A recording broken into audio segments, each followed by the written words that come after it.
Oussama Ammar. Vous êtes gros, vous êtes barbu, vous êtes désagréable, vous êtes arabe. Vous trouvez pas que ça fait beaucoup? Je suis phénicien, pas arabe. Gros, c'est un état. Pourquoi vous avez choisi d'être en surpoids? Vous pensez que ça vous rend plus sympathique?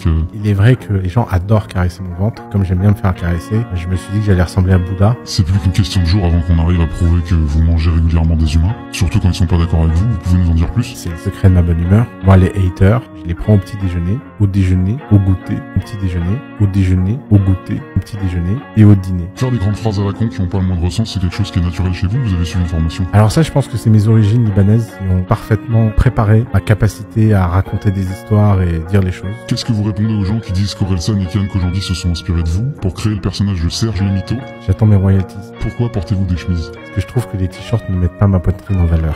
Vous voulez que je vous raconte la première fois que j'ai fait un plan A4? J'étais à Paris et là, je croise une mannequin qui est un peu perdue en train d'essayer de faire des photos toute seule. Et donc, je l'aide à essayer de faire ses photos. On commence à accrocher et j'ai une fringale de malade. J'ai super faim et donc je lui propose d'aller manger. On commence à se balader, à essayer de trouver un truc et on passe devant la Tour Eiffel. Et donc, on se présente devant le physio qui nous refuse l'accès. Le restaurant est privatisé. Et donc, je dis à la meuf, t'inquiète, j'appelle le directeur puis on va voir ce qui se passe. Là, le directeur, il est au mariage de sa fille. Il laisse tout en plan. Il arrive, il est en sueur. Apparemment, il est venu en courant. Arrive ce qui devait arriver, hein. Il licencie le physio, photographe. On monte dans le resto. Il y a juste une table avec une meuf et Drake.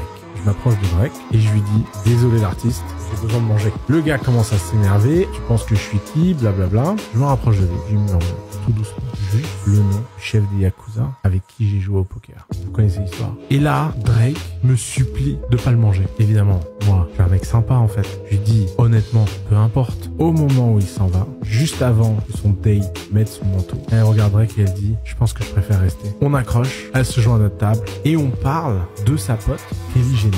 Elle est aussi à Paris le même jour. Kelly débarque au restaurant pour le café. Je vous passe les détails, mais on a très bien fini la soirée à 4. Et là, vers la fin de matinée, je suis tout seul dans la chambre. J'ouvre la porte.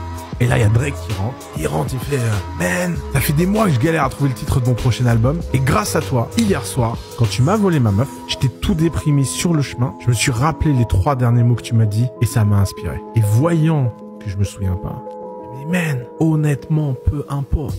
Honestly, never mind. » Et ça, c'est le titre de son nouvel album de 2022. Évidemment, ça, c'est un bon gros mytho. Alors pour tous les petits malins de l'internet là qui se moquent de moi, j'espère que cette vidéo vous inspirera encore plus. Moi j'adore les mèmes. Merci de m'avoir transformé en mème.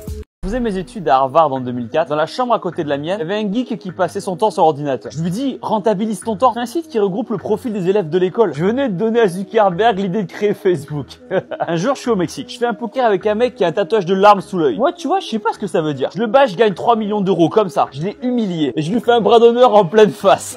Là, à côté, il y a un mec qui vient me voir et qui me dit, fais attention, il est connu. Je lui dis, ah bon et tout. C'était le fils de Pablo Escobar. En décembre 2017, j'étais en soirée et je discute avec Johnny Hallyday. C'est un pote d'enfance. Il me dit, Thibaut, si tu crées un business et que tu gagnes 10 millions d'euros, j'arrête la vie. J'ai gagné 4 milliards d'euros en une semaine. On l'a plus jamais revu. Quand j'étais au lycée, il y avait un prof qui pouvait pas me saquer. Il me dit, si t'as 20 au bac, je démissionne. Moi, tu vois, je me prends au jeu. J'ai eu 21 sur 20. Félicitations du jury. Pupille de la nation. Légion d'honneur. Le prof, il a démissionné le jour même. À 20 ans, je suis sorti avec une fille, une mannequin. Mais elle était pas très connue. Et tu sais quoi? Plus tard, je la retrouve sur Instagram. C'était Emily Ratajkowski. À Paris, la dernière fois, je me suis fait voler mon portefeuille. Impossible de retrouver le voleur. Je vais chez les flics et je leur ordonne de fouiller Paris pour retrouver mon portefeuille. Là, le flic, il me dit, mais t'es qui pour me parler comme ça? Je lui dis, bouge pas, attends 2 minutes. J'appelle mon pote Manu, enfin Emmanuel Macron pour vous. Je dis à Manu, est-ce que tu peux m'aider? Là, Manu me répond, pas de souci. Il envoie le GIGN, 5 hélicoptères Léopard, 12 Charles Leclerc pour récupérer mon portefeuille. Ils ont retrouvé le voleur et il se fait juger lundi prochain. Like la vidéo et abonne-toi pour devenir toi aussi un entrepreneur millionnaire comme moi. Ça me fait marrer parce qu'il y a des gars, ils vont te donner des conseils pour réussir, soi-disant. Alors que moi, juste quand t'es à côté de moi dans la même pièce, avec mon mindset, j'arrive à déclencher des succès. D'ailleurs, fun fact, ça me rappelle quand je devais faire rendez-vous en terre inconnue avec Fred. Ouais, Frédéric Lopez, pardon. Donc je devais faire rendez-vous en terre inconnue, sauf que moi je les connais toutes, les terres. Et alors, ça coûtait trop cher de nous envoyer dans l'espace, alors que moi en plus j'avais dit à la prod, s'il faut, je paye mon supplément bagage, pas de problème. Et là, Fred me dit, tiens, tu me donnes une idée. Il me dit, je vais t'emmener dans le seul endroit de la planète ou de l'univers qui t'est vraiment inconnu. C'est en fait une boîte qui génère moins de 100 millions de chiffre d'affaires.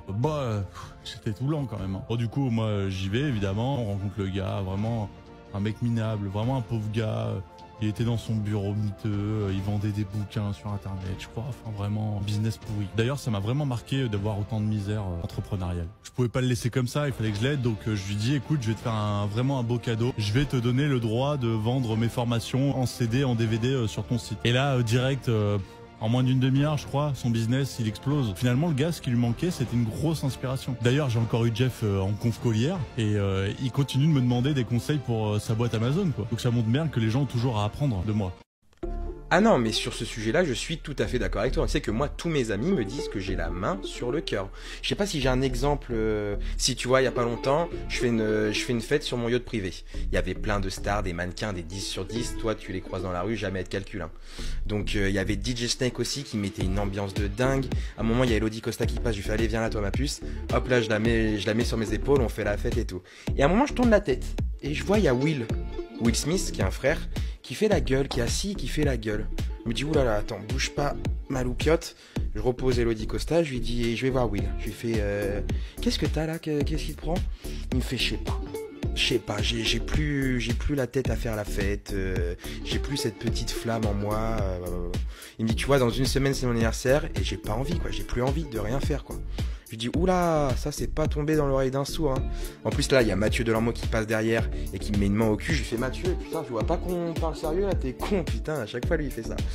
Et je lui dis, bah tu sais quoi, c'est noté, ne bouge pas. La soirée se finit. Une semaine après, le jour de son anniversaire, le matin, je lui envoie un message, je lui dis, Will, ça te dirait qu'on aille manger au Buffalo Grill, toi et moi, pour ton anniv? Il me fait, bah je suis chaud, pourquoi pas. Je fais, ok, super, note. Je lui donne l'adresse et tout, je lui dis 20h. À tout à l'heure. Le mec, il arrive à 20h au lieu de rendez-vous, il sort du taxi. Ah bah, c'était pas le Buffalo Grill, hein, c'était le Stade de France. Le mec, il fait, qu'est-ce qui se passe? Je lui fais, oh, viens avec moi, toi. Il était comme un ouf, mais qu'est-ce que tu m'as préparé et tout. Et là, on arrive et j'avais privatisé le stade et la pelouse. Et en fait, il y avait tout sur la pelouse et il y avait toutes les stars. Il y avait The Rock, Zizou, Jason Derulo, Babouche de Dora l'exploratrice, il était là, c'était un petit singe, il fumait des clopes, c'était méga drôle. Et t'avançais, il y avait des activités de partout, il y avait des cracheurs de feu, il y avait des nains qui jetaient d'autres nains, les serveurs c'était des dauphins. C'était des dauphins dressés pour te servir des Sex on the Beach et des Moritos. C'était un truc de ouf. J'ai même ramené le cercueil de Johnny avec un bouton, c'était un hologramme et c'était il diffusait l'hologramme le concert de 91 à Mulhouse, un truc comme ça, je me rappelle plus. Donc ambiance de ouf, tout le monde s'amuse, grand feu d'artifice à un moment avec écrit merci pour tout Willou, bon anniversaire, on pense à toi, on t'aime plus que tout, à la vie, à la mort mon frère, un truc comme ça.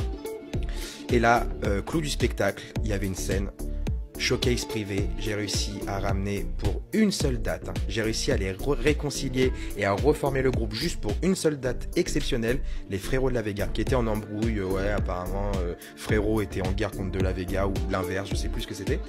Et en gros, ils font leur plus gros tube. Will est fan des frérots de la Vega, c'est pour ça que je les ai ramenés. Et il est comme un ouf, ils font leur plus gros tube. Et puis la soirée continue et tout, et à un moment Will il vient, il m'attrape, il me dit on peut parler et tout.